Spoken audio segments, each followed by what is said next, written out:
Hi viewers, మీరు నా వీడియోస్ని youtube.com/officetime అని టైప్ చేసి సబ్స్క్రైబ్ బటన్ క్లిక్ చేయడం ద్వారా మీరు నా లేటెస్ట్ అప్డేట్స్ మెయిల్లో పొందొచ్చు. అంతేకాకుండా timecomputers.in అనే వెబ్సైట్ ద్వారా కూడా మీరు నా వీడియోస్ని చూడొచ్చు.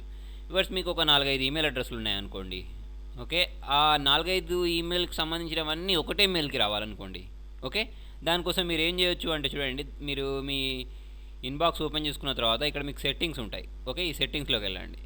ఓకే, ఈ సెట్టింగ్స్లోకి వెళ్ళిన తర్వాత ఇక్కడ మీకు ఒక ఆప్షన్ ఉంటుంది, అకౌంట్స్ అండ్ ఇంపోర్ట్ అని ఉంది చూసారా, దీన్ని క్లిక్ చేయండి.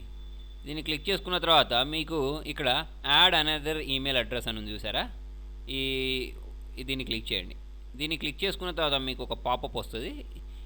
దీనిలో మీరు టైప్ చేయండి, అంటే మీకు ఏ ఈమెయిల్ అడ్రస్కి సంబంధించిన మెయిల్స్ అన్నీ ఈమెయిల్లోకి రావాలో ఇక్కడ టైప్ చేయండి. ఫర్ ఎగ్జాంపుల్ నేను ఇక్కడ ఇలా టైప్ చేస్తున్నాను చూడండి, లేదా వేరే ఆఫీస్ టైమ్ ఆఫీస్ అని ఇట్లా ఇచ్చేసాను. ఒక ఈ ఈమెయిల్ అడ్రస్కి సంబంధించిన మెయిల్స్ అన్నీ నాకు ఇక్కడికి రావాలి అని ఇచ్చేసాను.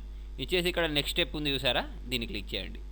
దీన్ని క్లిక్ చేసుకున్న తర్వాత మీకు ఏంటంటే సెండ్ వెరిఫికేషన్ అని ఉంటుంది, సెండ్ వెరిఫికేషన్ క్లిక్ చేయండి. దీన్ని క్లిక్ చేస్తే ఏంటంటే మీకు ఆ ఈమెయిల్ అడ్రస్కి ఒక మెయిల్ వెళ్తుంది. ఆ మెయిల్ని మనం ఓపెన్ చేసి అక్కడ వచ్చిన కన్ఫర్మేషన్ కోడ్ని ఇక్కడ క్లిక్ చేసి వెరిఫై చేయాల్సి ఉంటుంది. దానికోసం చూడండి, నేను ఇంకొక మెయిల్ ఓపెన్ చేయాలి అంటే న్యూ ప్రైవేట్ విండోలోకి వెళ్ళొచ్చు కదా. వెళ్ళి నేను ఇక్కడ జీమెయిల్ అని టైప్ చేస్తున్నాను. టైప్ చేసి ఇంతకుముందు ఏ ఈమెయిల్ అడ్రస్ తోటి అయితే అక్కడ ఇచ్చానో ఆ ఈమెయిల్ అడ్రస్లోకి లాగిన్ అవుతాను. చూడండి, ఈమెయిల్ అడ్రస్లో ఆల్రెడీ జీమెయిల్ కన్ఫర్మేషన్ అని వచ్చేసింది చూసారా, దీన్ని ఓపెన్ చేద్దాం. ఓకే, దీన్ని ఓపెన్ చేసుకున్న తర్వాత మనకి కోడ్ వచ్చింది చూసారా, ఈ కోడ్ని కాపీ చేసుకోండి, కన్ఫర్మేషన్ కోడ్. ఓకే, దీన్ని కాపీ చేసుకొని మనం ఏం చేయాలి అంటే ఇంతకుముందు మనకి ఇక్కడ ఈ పాపప్ ఉంది కదా, దీనిలో పేస్ట్ చేసేసి వెరిఫై చేద్దాం. అది మీకు వెరిఫై అయిపోయింది. ఓకేనా, వెరిఫై అయిపోయిన తర్వాత ఇప్పుడు మనకి ఏమవుతుంది అంటే మీకు ఆ ఈమెయిల్ అడ్రస్కి పంపించే చూడండి, ఇప్పుడు ఈమెయిల్ అడ్రస్ పంపిస్తారు సరే, ఎవరైనా హఫీజ్ అనే ఈమెయిల్కి పంపించిన మెయిల్స్ కూడా నాకు ఈమెయిల్లోకే వస్తాయి.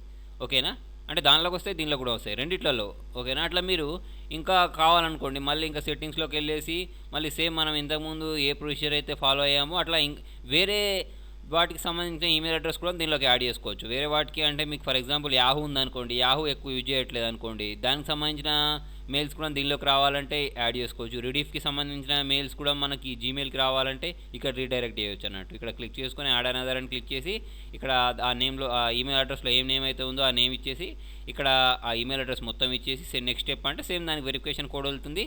ఆ కోడ్ కన్ఫర్మేషన్ చేసుకుంటే ఏమవుతుంది అంటే మనకు ఆ మెయిల్కి సంబంధించిన మెయిల్స్ కూడా ఈ ఈమెయిల్ అడ్రస్కే వస్తాయి అన్నట్టు. వ్యూవర్స్, మీకు నా వీడియో నచ్చినట్టయితే లైక్ బటన్ ప్రెస్ చేయండి. ఫేస్బుక్ ద్వారా, ట్విట్టర్ ద్వారా, గూగుల్ ప్లస్ ద్వారా నా వీడియోని షేర్ చేయండి. మీ సలహాలను సూచనలు కామెంట్ రూపంలో తెలియండి. Thank you.